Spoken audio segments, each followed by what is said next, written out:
Donc juste pour une petite présentation, ma collègue c'est Laura Machard, c'est une codeuse en langue française parlée complétée. Et donc elle travaille vraiment sur l'apport de la LPC au développement de la parole chez l'enfant porteur de déficience auditive, et, enfin d'implant cochléaire plutôt. Et c'est l'ANR IRCOG qui finance son projet de thèse. Et du coup, Lucie, qui est diplômée d'orthophonie en Belgique et qui travaille sur les outils d'aide à la communication de manière plus globale chez les enfants sourds. Et elle fait partie du projet Come4Child, qui est un projet européen qui réunit 15 doctorants dans 6 pays différents. Et donc, je lui laisse la parole pour la suite. Du coup, juste pour introduire un peu le sujet, donc la déficience auditive touche 6,5% de la population et c'est un nourrisson sur 1000 qui naît avec une déficience auditive. Il y a 90% des enfants sourds qui naissent avec 2 parents entendants, donc qui naissent dans des milieux entendants.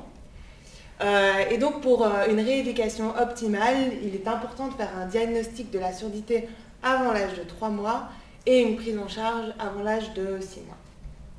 Et donc les enfants sourds peuvent accéder à l'audition, peuvent avoir une stimulation auditive, soit grâce à un appareil auditif, donc qui vraiment juste amplifie les sons, ou bien avec un implant cochléaire, donc c'est une chirurgie de l'oreille où on implante des électrodes dans l'oreille interne, et donc dans la cochlée, mais là je laisserai à ma collègue parler plus précisément de ce que c'est l'implant cochléaire.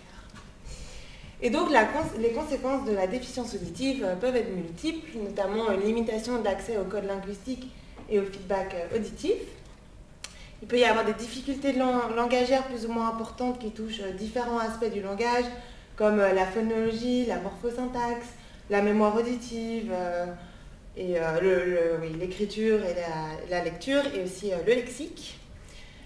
Et donc, ça peut aussi il peut y avoir une diminution de la communication et évidemment la participation sociale peut être réduite, ce qui peut provoquer un isolement et une dépression chez les personnes atteintes de surdité. Et il peut y avoir des troubles des fonctions exécutives et de l'attention. Et donc, pourquoi au final mettre en place des outils d'aide à la communication chez l'enfant sourd? Donc évidemment pour favoriser le développement langagier et la pensée de l'enfant, pour l'accès au sens et à la compréhension des messages, pour faciliter la communication de manière générale, pour permettre le développement relationnel et psychologique de l'enfant, pour stimuler et développer la communication entre l'enfant et sa famille, et pour tout ce qui est intégration sociale. Et donc, il existe plusieurs modes de communication avec l'enfant sourd. Il y a la communication orale, donc le français. Il y a la communication signée, qui est la langue des signes française, et la communication bilingue, qui est la langue des signes française plus le français. Et donc, moi, je vais vous parler donc, de tous les outils d'aide à la communication pour la communication orale. Et donc, un outil d'aide à la communication, c'est un moyen humain ou matériel, qui permet vraiment à l'enfant de communiquer mieux ou autrement qu'avec les moyens habituels. Et donc, il y a les outils d'aide à la communication augmentatifs et ou alternatifs à la langue orale. Donc, augmentatif, ça signifie en plus de la langue orale, et alternatif veut dire à la place de la langue orale. Donc, il y a la méthode verbotonale, il y a la langue en mouvement et la dynamique naturelle de la parole. Donc, je n'ai pas beaucoup le temps de vous expliquer exactement, je vais vous donner une courte définition de chaque outil. Si vous avez des questions, n'hésitez pas à les poser à la fin. Et donc, ces 3 outils, vraiment utilisent tout ce qui est les sensations corporelles, donc le corps, l'art, le rythme et l'intonation pour que l'enfant puisse produire la parole. Et donc, il y a aussi la langue française parlée complétée et l'alphabet des kinèmes assistés. Et donc, ce sont des outils visio-manuels qui servent à désambiguïser la lecture labiale, donc la lecture sur les lèvres. Laura Machard vous expliquera mieux pour ce qui est de la langue française parlée complétée. Il y a aussi le programme Macathon, en fait, qui utilise vraiment un vocabulaire fonctionnel avec des signes, des pictogrammes et de la parole. Il y a les gestes de Borel-Mézoni qui en fait servent vraiment sont des gestes pour principalement l'apprentissage de la lecture, mais ça pourrait être aussi l'apprentissage de la langue orale. Et puis il y a l'illustration visuelle articulatoire qui permet vraiment de se rendre compte de prendre conscience de l'articulation des articles. Et donc il y a aussi les outils d'aide à la communication qui intègrent la langue des signes française et le français. Donc il y a le français signé, qui n'est pas de la langue des signes, comme son nom l'indique, c'est le français signé, donc c'est de la communication orale. Et donc c'est vraiment superposer la parole avec des signes. Donc par exemple la langue des signes, c'est une autre syntaxe, avec l'ordre des mots est différent. Là c'est vraiment juste du français avec des signes. Et donc c'est par exemple je mange du chocolat. Et donc voilà, c'est du français. Il y a le français complet signé et codé, donc qui intègre la LPC et aussi le français signé, assez complexe du coup. Et la dactylologie en fait qui représente, donc c'est une transcription de l'alphabet écrit, donc qui vient de la langue des signes, mais c'est vraiment épeler des mots, épeler des noms propres, voilà. Et il y a donc tout ce qui est autre approche, comme la lecture interactive, qui est un dispositif qui sert le développement du langage écrit principalement à partir d'un texte. La gestion mentale, il y a tout ce qui est logiciel informatique, il y a la lecture labiale, donc lire sur les lèvres. Il y a l'entraînement musical qui peut vraiment jouer un rôle dans le développement du langage. Et du coup, il y a l'auditory verbal thérapie, donc qui est une méthode qui se base uniquement sur l'audition.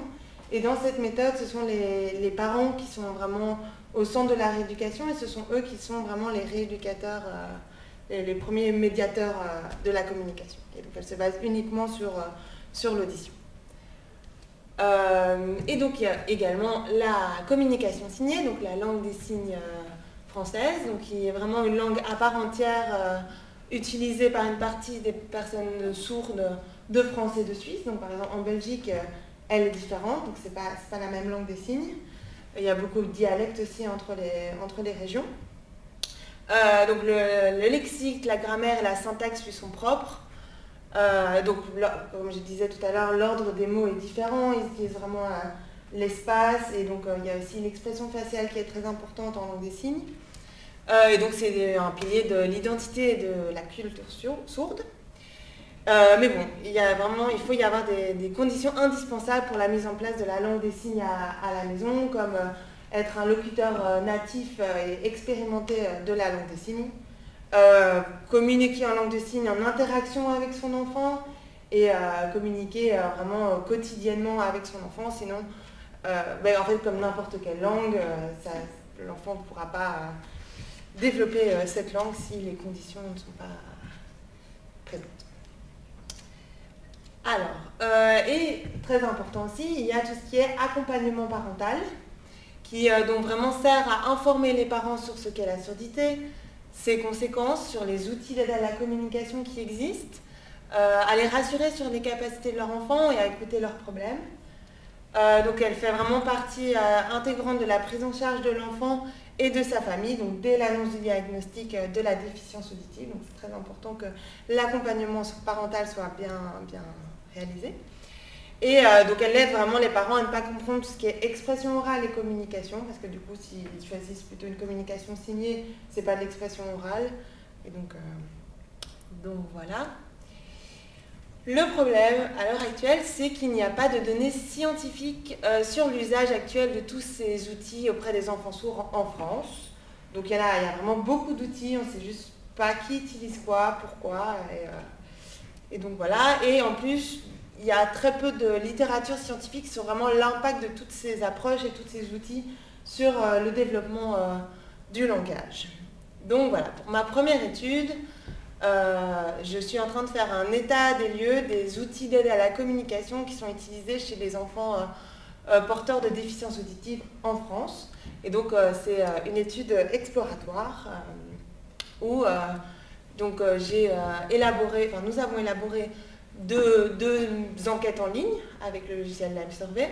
Et donc une enquête en ligne pour les professionnels qui prennent en soin des enfants sourds. Donc là, on leur pose des questions, on leur demande des informations personnelles, professionnelles et évidemment des informations sur l'utilisation des différents outils d'aide à la communication. Et puis un autre questionnaire pour les parents d'enfants sourds, donc de 0 à 18 ans. Et donc là, pareil, on leur demande des informations personnelles, des informations sur leur enfant sourd, donc tout ce qui est information sur la déficience auditive de leur enfant, et donc les informations sur l'utilisation de ces différents outils.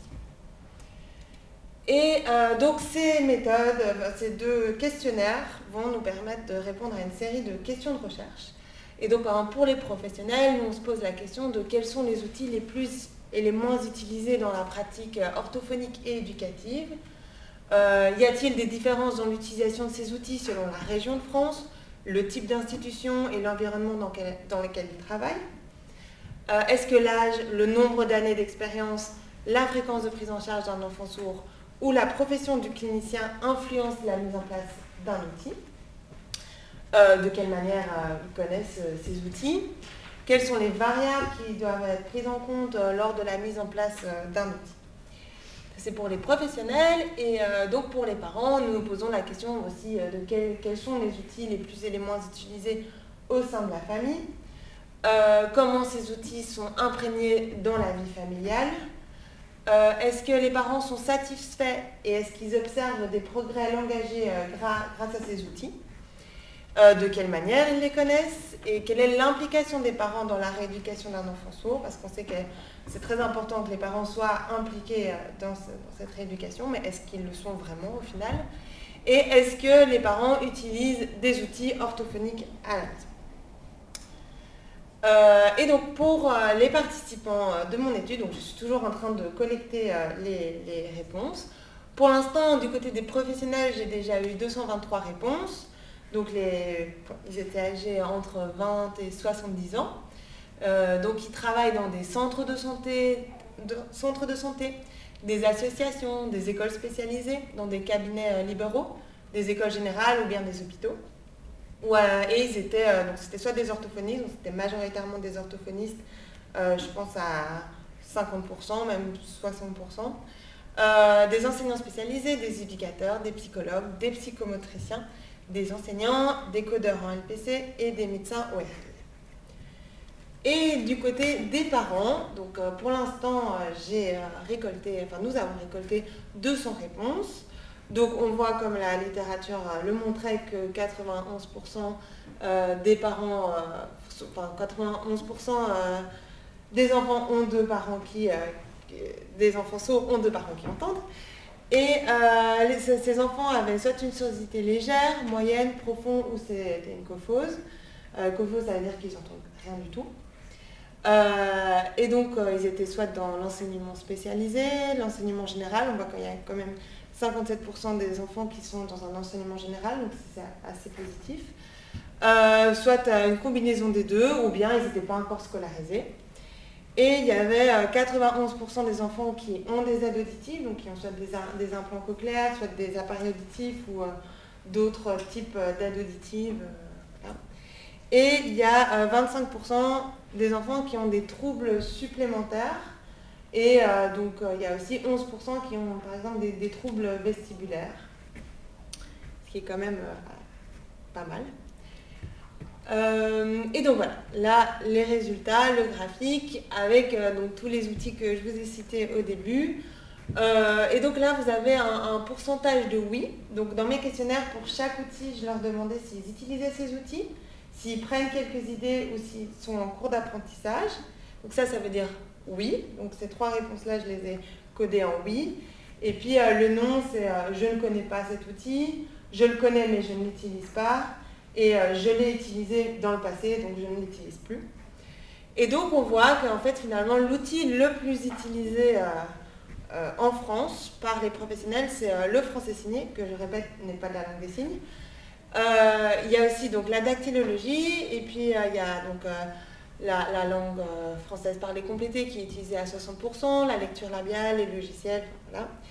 Et on a regardé un peu le nombre d'outils utilisés par une seule personne, qui est donc 5,2, il me semble, 5,12, voilà. Et du coup, enfin, une moyenne de 5 en tout cas.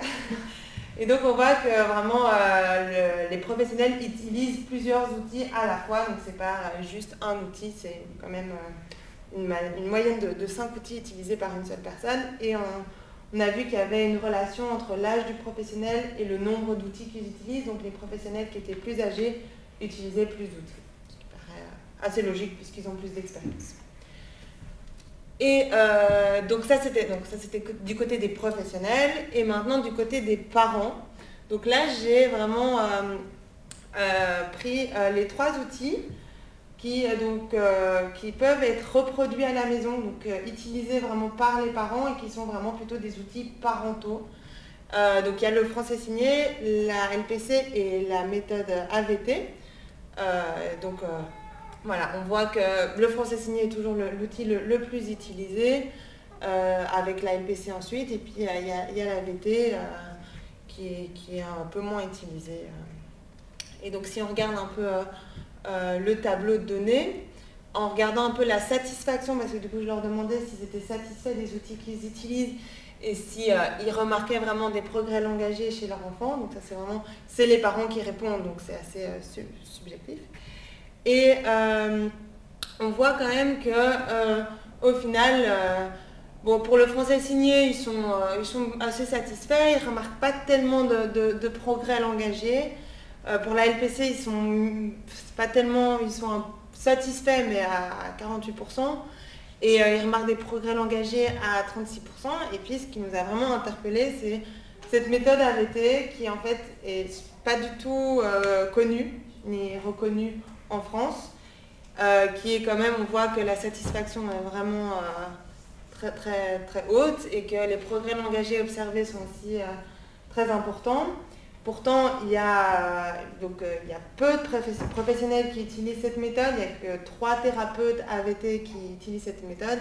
Pour rappel, en fait, donc, la méthode AVT, donc l'auditory verbal thérapie, c'est du coup une méthode vraiment basée sur l'audition, donc les enfants doivent avoir des aides auditives, et donc c'est vraiment stimuler l'audition un maximum pour développer les aires langagières, les aires auditives qui sont en fait sous-développées chez ces enfants-là, par l'intermédiaire des parents. Et donc les thérapeutes AVT forment les parents pour qu'ils deviennent en fait un peu les rééducateurs de leur enfant, et puis qui soient vraiment impliqués et donc qui utilisent des modèles langagiers qui sont appropriés pour leur enfant. Et donc voilà, on voit en tout cas que la satisfaction est très grande pour cette méthode, qui est très peu connue et reconnue. Et du côté de la communication signée en langue des signes, donc on voit qu'il y a 50% des professionnels qui l'utilisent, avec 25% qui sont en cours d'apprentissage. Et du côté des parents, il y a un peu moins de parents qui l'utilisent, ce qui paraît normal parce qu'en fait, il y a 90% des enfants qui naissent avec 2 parents qui entendent. Donc c'est plus compliqué à mettre en place la langue des signes quand l'enfant naît dans un milieu entendant. Et du coup, pour conclure un peu ma première étude, qui est en fait une étude exploratoire, c'est que en fait, on voit que l'utilisation de ces outils est vraiment très hétérogène dans la clinique, où les professionnels utilisent beaucoup d'outils à la fois. Et malgré peu de données scientifiques, le français signé est quand même l'outil le plus utilisé par les parents et par les professionnels. En 3e position pour les professionnels, il y a aussi la LPC, et pourtant, il y a vraiment pas mal de preuves scientifiques qui montrent que la LPC a un impact sur le développement langagier de l'enfant. Et donc on voit qu'en fait les preuves scientifiques, c'est pas vraiment, ça ne coïncide pas avec l'utilisation actuelle dans la pratique clinique. Qu'on voit que les parents qui utilisent l'AVT sont vraiment plus satisfaits et remarquent plus de progrès langagiers que ceux qui utilisent le français signé ou la LPC. et que la LSF est utilisée par les professionnels et un peu moins par les parents. Et alors j'aimerais bien juste rajouter que donc, dans mes questionnaires, quand je demandais aux parents, les progrès qu'ils observaient chez leur enfant quand ils utilisaient la langue des signes, la LPC, beaucoup répondaient qu'en fait ils remarquaient que leur enfant, que l'articulation et la phonologie vraiment étaient améliorées grâce à la LPC, et pourtant il y a pas tellement, il y a peu de littérature scientifique dessus pour dire pour l'impact de la phonologie et de l'articulation de la LPC sur le développement du langage. Et donc c'est pour ça que je vais laisser la parole à ma collègue qui nous explique son étude. Merci Lucie. Donc comme on vous l'a dit tout à l'heure, moi je travaille plus précisément sur les bénéfices de l'exposition à la langue française parlée complétée, sur le développement de la parole chez l'enfant porteur d'implant cochléaire, aussi bien en perception qu'en production de parole. Voilà. Et donc aujourd'hui, je vais surtout vous parler d'une étude sur la production de parole, parce que, comme le dit Lucie, en fait, il y a très peu de données là-dessus, voire pas du tout en français. Ça a été très peu étudié, alors que, aussi bien au niveau des professionnels que des parents, en fait, il y a un sentiment d'amélioration de la production de parole quand l'enfant est exposé à la LPC. Alors, juste pour faire un petit point sur l'implant cochléaire, donc l'implant cochléaire, c'est un des outils de rémédiation les plus utilisés en fait en cas de surdité congénitale. Il y a environ 45 000 implants qui sont posés chaque année, dont 1400 en France.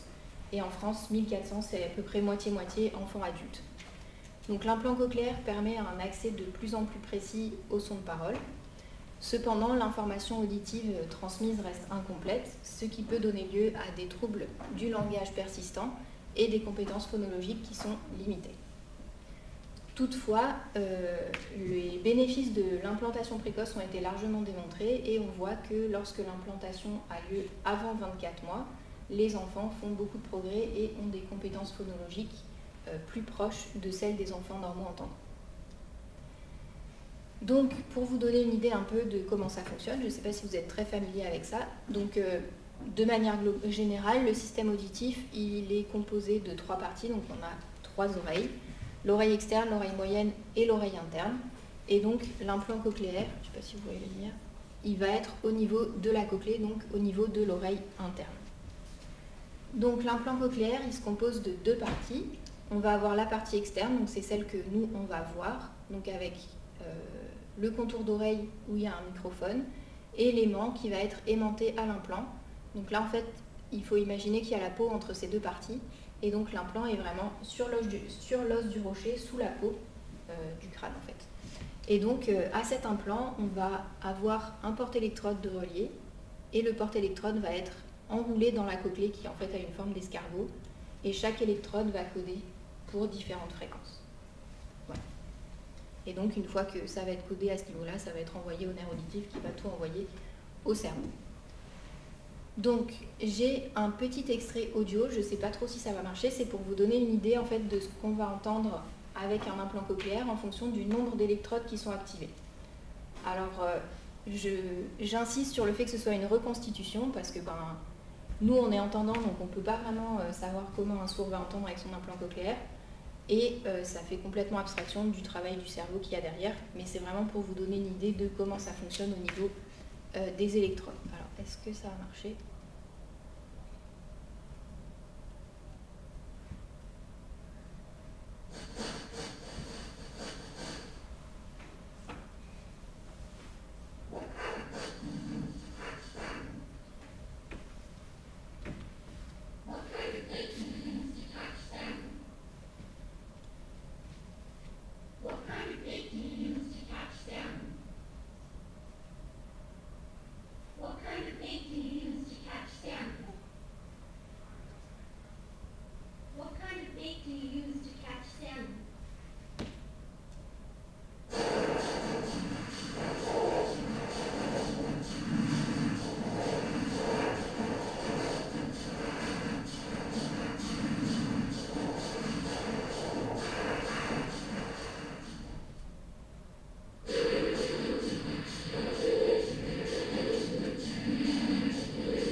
ça vous donne une idée, et c'est un peu long, je suis désolée.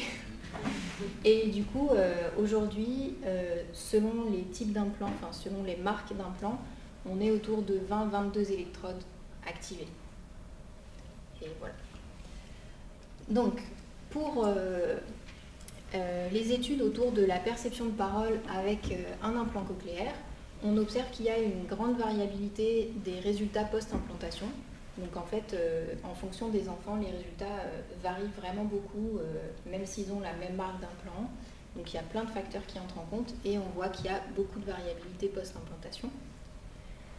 De manière générale, les performances restent en dessous de celles des enfants normaux entendants, même si certains enfants arrivent à rattraper leur retard, notamment dans le cadre de l'implantation précoce. Mais globalement, ils conservent quand même un retard par rapport aux normaux entendants. Et on observe que les compétences phonologiques sont dégradées malgré l'implant cochléaire, avec des représentations phonologiques qui sont peu spécifiées, notamment du fait du manque de détails acoustiques liés à l'implant cochléaire. Il y a peu ou pas d'accès aux caractéristiques acoustiques fines et notamment des difficultés de perception du lieu d'articulation et d'autres traits acoustiques. Au niveau de la production de parole chez l'enfant porteur d'implant cochléaire, on a quelques études en français, mais globalement assez peu. Ces deux études nous montrent qu'on a une difficulté à produire le voisement. Donc, je ne sais pas si vous êtes familier avec ces termes, le voisement c'est vibration ou non des cordes vocales. Également des difficultés avec la production de la nasalité, donc l'air qui s'écoule par les deux cavités orale et nasale. Et également des difficultés avec le lieu et le mode d'articulation. Donc le lieu c'est point de contact entre les articulateurs, je schématise un peu, et le mode d'articulation, la façon dont l'air va s'écouler. Voilà pour ça. Donc pour compléter en fait le manque lié à l'implant cochléaire et à la lecture labiale, comme Lucie disait tout à l'heure qu'on a un manque d'informations en lecture labiale seule, certains font le choix d'utiliser la langue française parlée complétée. Donc la langue française parlée complétée, c'est le pendant francophone du Cute Speech, qui a été élaboré par le docteur Cornette dans les années 60. Et en fait, avec son expérience auprès des sourds à l'université Gallaudet, donc il travaille avec des sourds signants, et il s'est rendu compte qu'ils avaient des grandes difficultés en lecture. Donc il s'est dit qu'il allait mettre au point un outil qui allait rendre visible en fait la phonologie de la langue parlée, afin d'améliorer en fait les compétences phonologiques de ses étudiants et donc faciliter la lecture par la suite. Donc la LFPC permet d'accéder à tous les phonèmes de la langue à l'aide d'un indice manuel. Donc en français, on va avoir 5 positions de la main autour du visage pour les sons voyelles et 8 configurations de la main pour les sons consonnes. Et donc, ce qui est très important ici, c'est que l'information manuelle en fait, est indissociable de la lecture labiale, puisque pour une même position, on va avoir différentes images labiales, et pour une même configuration de la main, c'est pareil, alors que pour une même configuration labiale, on va avoir différentes positions ou configurations de la main. Donc par exemple, si on veut produire le son, enfin ici un exemple avec les phonèmes pe, be, me. Donc ici vous voyez que ce sont des bilabiales, donc les 3 sons ont la même image labiale, et en codant on va avoir pe, be et me. Donc là on ne voit pas très bien, mais la différence entre ces deux-là, c'est que pour le me, on a bien le pouce qui est sorti, et c'est comme ça qu'on fait la distinction entre les deux. Et donc par exemple, ça va nous permettre de distinguer les mots pain, bain et main. Et de la même façon, pour une même position, donc là on a le mi et le mon, on va avoir l'image labiale qui change. Donc là le i est étiré et le on arrondi, c'est ce qui va nous permettre de différencier les deux productions. Donc vraiment ce qui est très important ici, c'est de retenir que les gestes de la main sont toujours accompagnés de la lecture labiale, sinon ça n'a pas de sens. Au niveau des études sur le lien entre LFPC et perception de parole, donc comme le disait Lucie, il y a pas mal de biblios là-dessus. Donc on voit qu'il y a une amélioration de la perception de syllabes, de mots, de phrases et de textes plus complexes lorsque l'enfant est exposé à la LFPC. Alors ici, je vais faire un petit point de vocabulaire. Vous allez voir que je vais beaucoup parler d'exposition à la LFPC parce qu'en fait, il faut distinguer la LFPC en réception et la LFPC en production. Donc moi ici, je traite que de la LFPC en réception. Donc ce sont des enfants qui sont exposés à la LFPC, donc les adultes de leur entourage, principalement les parents ou les accompagnants, vont leur coder. Mais ça ne veut pas dire que l'enfant sait coder. Et par exemple, on en a discuté avec Lucie, et dans ses questionnaires, elle pose cette question aux parents pour savoir si leurs enfants utilisent le code en production. Et il se trouve qu'il n'y en a que 17% qui vont utiliser le code à leur tour. Donc eux, c'est vraiment, ils sont exposés, ils ont un bain de langue en code, mais ils ne vont pas le produire en face. Sur le long terme, on voit que l'exposition à la LFPC améliore donc la perception de parole en audio seul aussi, donc sans lecture labiale. Si par exemple on est dans le dos de l'enfant, il y a quand même une amélioration de la perception de parole sans code et également sans son. Donc on peut coder sans mettre le son, ça marche très bien, l'enfant perçoit la parole. Il y a aussi une augmentation de la taille du lexique et une amélioration du développement morphosyntaxique avec la perception totale de la chaîne parlée. Au niveau de la perception de parole chez l'enfant porteur d'un plan cochléaire, ici il y a quelques études mais peu. Donc on a une amélioration de la perception de parole avec LFPC plus implant et on a de manière générale un développement langagier qui est facilité par rapport au père implanté sans code. Au niveau de la LFPC et de la production de parole chez l'enfant porteur d'un plan, eh ben, il y a très peu de choses. Et donc, on a une étude qui montre que l'exposition... Alors là, c'est écrit au QSpeech, mais parce que c'est un public anglophone, mais donc ça fonctionne aussi avec la LFPC. Donc, le fait d'être exposé avant l'implantation va améliorer les performances en production de parole post-implantation. Et finalement, pour rejoindre ce que Lucie disait, certains professionnels de la surdité, et donc des parents aussi a priori, estiment que la production de parole chez les enfants porteurs d'un plan cochléaire, ou même pas, est améliorée lorsqu'ils sont exposés à la LFPC. Donc pour répondre à ces questions, on sait aujourd'hui, donc, comme je vous disais, que la LFPC favorise le développement des représentations phonologiques. Et on sait aussi que l'entraînement acoustique augmente la production chez les enfants avec un déficit phonologique. Pour répondre à ces observations, on émet l'hypothèse en fait que les représentations phonologiques développées grâce à l'exposition à la LFPC, donc en perception, vont être transférées vers la production de parole et donc que l'exposition à la LFPC va améliorer la production de parole chez l'enfant porteur d'un plan cochléaire. Donc pour évaluer cette exposition, on a élaboré donc une tâche de dénomination d'image, enfin on ne l'a pas élaborée, on l'utilise. Donc on utilise la tâche de dénomination d'image de la batterie Eulalie, qui est en cours d'élaboration pour le coup. Et donc cette tâche de dénomination d'image, elle contient 68 items qui contiennent donc tous les phonèmes de la langue française à différentes positions dans le mot. Et la structure syllabique est simple, donc ça va de 1 à 4, donc on peut avoir des mots comme robe ou plus compliqué, hélicoptère, donc avec 4 syllabes. Et donc nous, on analyse vraiment la production de l'enfant et pas son niveau lexical. Donc si l'enfant ne connaît pas un mot et ne sait pas le dénommer, on va lui demander en répétition, puisque nous, ce qui nous intéresse, c'est de savoir s'il sait produire ces phonèmes-là ou non. Au niveau de nos participants, on a 5 groupes d'enfants. Donc on a en rouge, je ne sais pas trop si vous voyez bien les couleurs, donc les CF plus early qui ont un bon niveau de décodage de la LFPC et qui ont été implantés avant 24 mois. On va avoir les CF plus late, donc qui ont un bon niveau de décodage et une implantation tardive. Et de la même façon, pour les enfants avec un faible niveau de décodage, on distingue les implantés avant 24 mois et implantés après 24 mois. Alors ici, pour évaluer le niveau de décodage, on utilise un test qui est fait pour ça, qui s'appelle le test Thermo, test d'évaluation du langage oral. Et donc on leur demande en fait de répéter des syllabes, des mots et des phrases, soit en modalité lecture labiale seule ou lecture labiale avec voix, ou alors LFPC seul ou LFPC avec voix, et comme ça on peut voir où ils en sont dans leur décodage. Et enfin, on a un 5e groupe qui est un groupe contrôle avec des enfants normaux entendants. Une fois qu'on a récolté toutes nos données, donc on va les retranscrire à l'aide du logiciel Phone.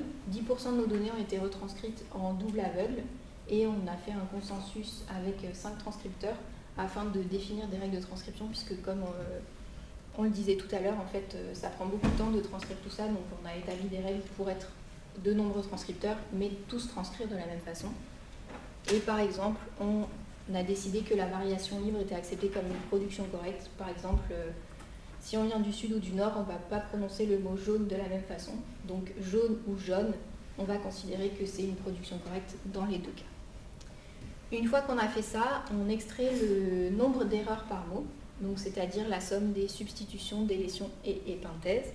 Et donc j'ai des petits exemples audio. Pour les substitutions, par exemple,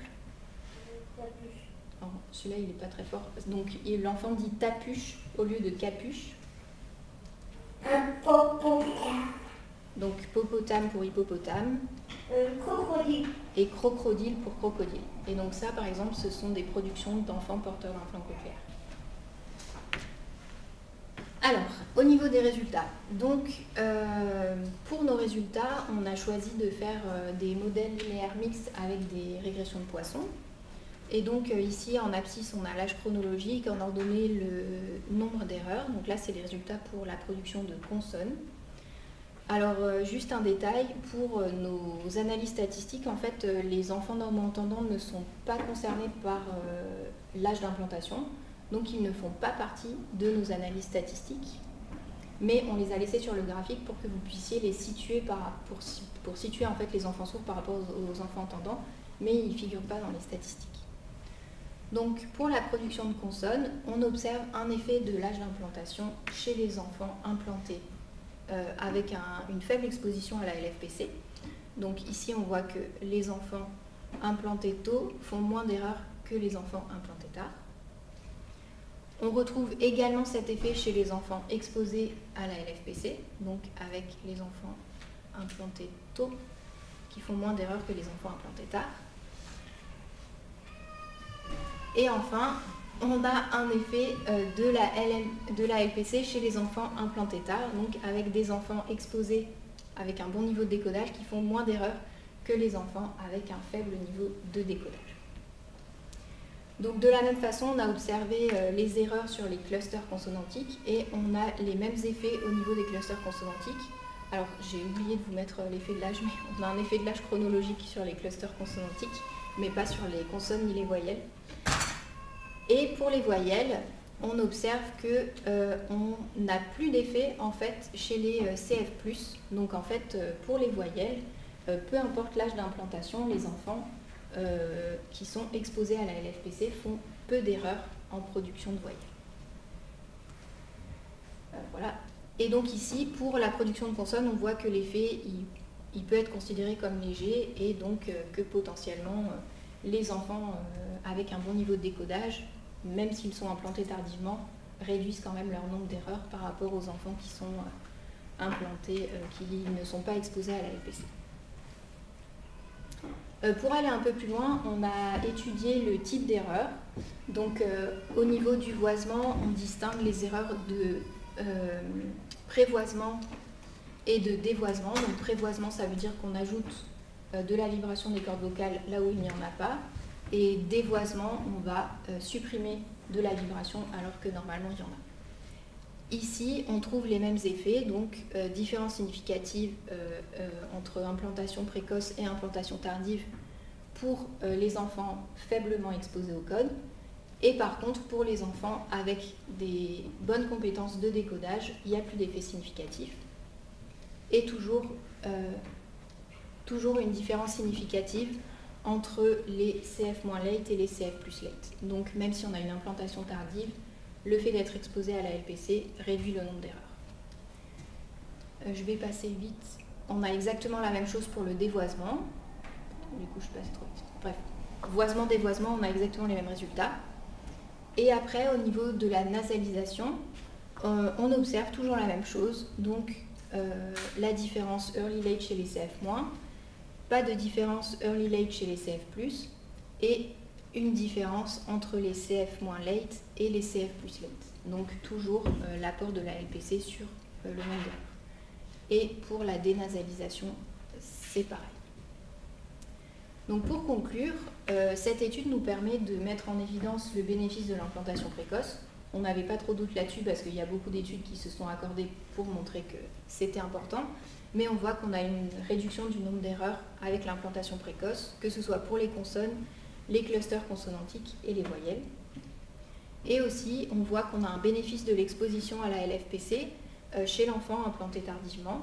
Donc que l'exposition à la LPC réduit, voire supprime en fait l'écart entre les enfants implantés tôt ou tardivement. Et enfin, chez l'enfant porteur d'implant cochléaire, on voit que cette exposition améliore la production de phonèmes et aussi la production du contraste de voisement et de nasalité. Bien sûr, on a des limites à cette étude. La première grosse limite, c'est le nombre de participants dans nos groupes. Donc, comme beaucoup, le Covid est passé par là. Donc, la récolte de données, c'est un peu compliqué parce que, comme on est sur la production de parole, on a vraiment besoin d'être avec les enfants pour avoir des enregistrements corrects. Donc, voilà, l'idée maintenant, c'est de poursuivre la récolte pour pouvoir alimenter un peu plus ces données-là. On souhaite aussi observer l'impact d'autres facteurs, donc par exemple le type d'implantation. Est-ce que les enfants sont implantés de manière bilatérale, donc un implant de chaque côté, ou est-ce qu'ils ont un implant et une prothèse contralatérale?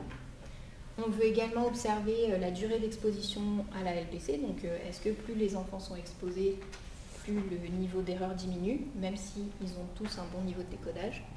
Et enfin, l'exposition à une langue des signes, puisque comme vous l'avez compris, la LFPC n'a rien à voir avec la langue des signes, puisqu'elle se base sur la syntaxe du français, puisqu'on va coder ce qu'on dit. Et donc, la langue des signes a aussi un impact sur le développement phonologique, et donc elle peut avoir un impact sur la production de parole. Donc, il faudrait nuancer en fait cette distinction entre nos participants. On va également aussi faire des analyses plus détaillées au niveau des traits acoustiques. Donc là, je vous ai montré voisement et nasalité. Mais on a aussi des analyses sur le lieu d'articulation et le mode d'articulation, avec les mêmes effets en fait.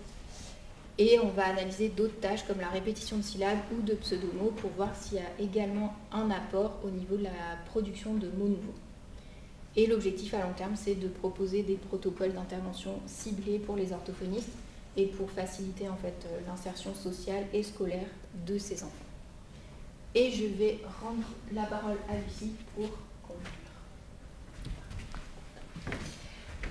Et du coup, oui, voilà, pour les perspectives futures, donc, nous avons comme projet avec une étudiante en dernière année d'orthophonie à Lyon, donc Charlotte Wake, sur l'impact de la musique sur le développement du langage chez les enfants porteurs d'implants cochléaires, et aussi de mieux comprendre l'impact de ces outils que j'ai expliqué précédemment sur le développement langagier, donc vraiment d'avoir des mesures quantitatives sur l'efficacité de ces outils. Et donc on a un projet aussi avec l'Université du Québec à Montréal, où là on continue en fait d'observer les bénéfices du LPC en production, mais là c'est une étude articulatoire, donc en fait on fait de l'ultrason pour voir les mouvements de langue des enfants et on observe la position de la langue pendant la production de certains sons. C'est une étude qui est en cours. Et un projet qui est en train de se mettre en place sur l'apport de l'exposition à la LPC chez l'enfant en fait normo-entendant, pour voir s'il n'y a pas effectivement des effets pour favoriser et faciliter le développement de la lecture grâce au développement phonologique qu'apporte la LFPC. Merci. Merci pour votre attention.